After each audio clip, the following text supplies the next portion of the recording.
కరీంనగర్ పట్టభద్రుల కాంగ్రెస్ ఎమ్మెల్సీ అభ్యర్థి నరేందర్ రెడ్డి నామినేషన్ ర్యాలీకి కార్యకర్తలు బారులు తీరారు. ఈ ర్యాలీలో ఉత్తమ్ కుమార్ రెడ్డి, టీపీసీసీ అధ్యక్షులు మహేష్ కుమార్ గౌడ్, మంత్రులు పొన్నం ప్రభాకర్ గౌడ్, శ్రీధర్ బాబు, జూపల్లి కృష్ణారావు, సీతక్క, పలువురు ఎమ్మెల్యేలు, ఎమ్మెల్సీలు పాల్గొన్నారు. ర్యాలీ అనంతరం నరేందర్ రెడ్డి నాయకులతో కలిసి కలెక్టర్ పాలనాధికారికి నామినేషన్ పత్రాలు అందజేశారు. ఆ తర్వాత జరిగిన మీడియా సమావేశంలో నాయకులు మాట్లాడారు.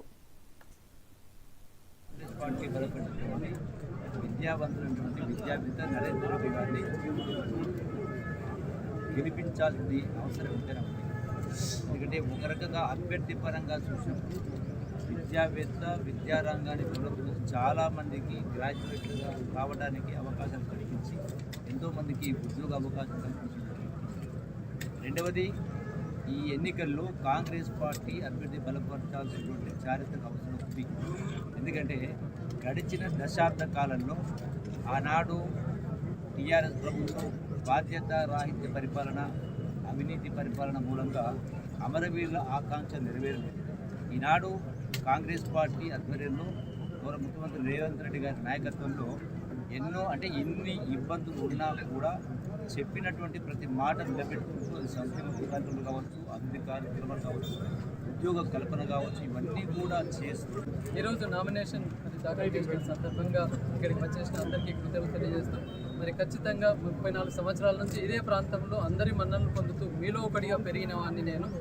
ఈ కరీంనగర్, ఆదిలాబాద్, మెదక్, నిజామాబాద్లో ఎంతోమంది మరి లక్షలాది మంది విద్యార్థులకు నేను విద్యను అందించినవన్నీ, ఫీజులో మరి రాయితీలు కల్పించి వారి పురోభివృద్ధి కల్పించినవని ఇవాళ ప్రపంచంలో ఏ దేశం వెళ్ళినా ఆల్ఫోర్స్ పిల్లవాడు ఉండడం వాస్తవము.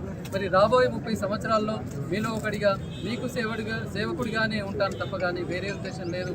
ఒక 6 నెలల కింద చూసినట్లయితే ఇవాళ ఎవరు కూడా ఇక్కడ ఉన్నవారు మరి ఈ ప్రాంతానికి చెందినవారు కాదు, ఇక్కడ సేవ చేసిన వారు కాదు, ఒక ఉద్యోగం కూడా ఇచ్చిన వాళ్ళు కాదు.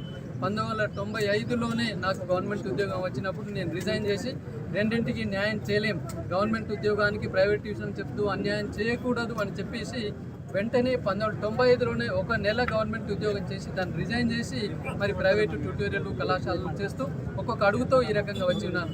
మరి ఇవల్ల ప్రైవేట్ ఉద్యోగానికి అన్యాయం చేస్తూ కూడా నేను ట్యూషన్ నరేందర్ రెడ్డి గారి యొక్క మద్దతుకు నామినేషన్ల సెట్లను సమర్పించినాం.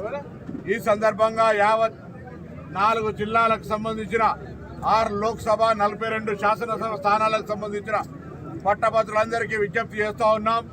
మీ ఆశీర్వచనంతో సంవత్సరం క్రితం కాంగ్రెస్ ప్రజాపాలనకు అవకాశం ఇచ్చినారు. ప్రజాపాలనకు అవకాశం ఇచ్చినాక ఎన్ని రకాల సంక్షేమ కార్యక్రమాలను కొనసాగిస్తూ ఉన్నామో, తెలంగాణ ఆకాంక్షలకు ముఖ్య కోరికైన నిరుద్యోగ సమస్యను పరిష్కరిస్తూ 55,000 ఉద్యోగాలు ఏ విధంగా ఇచ్చినామో, భవిష్యత్తు జాబ్ క్యాలెండర్ ఏ విధంగా ఇచ్చినామో,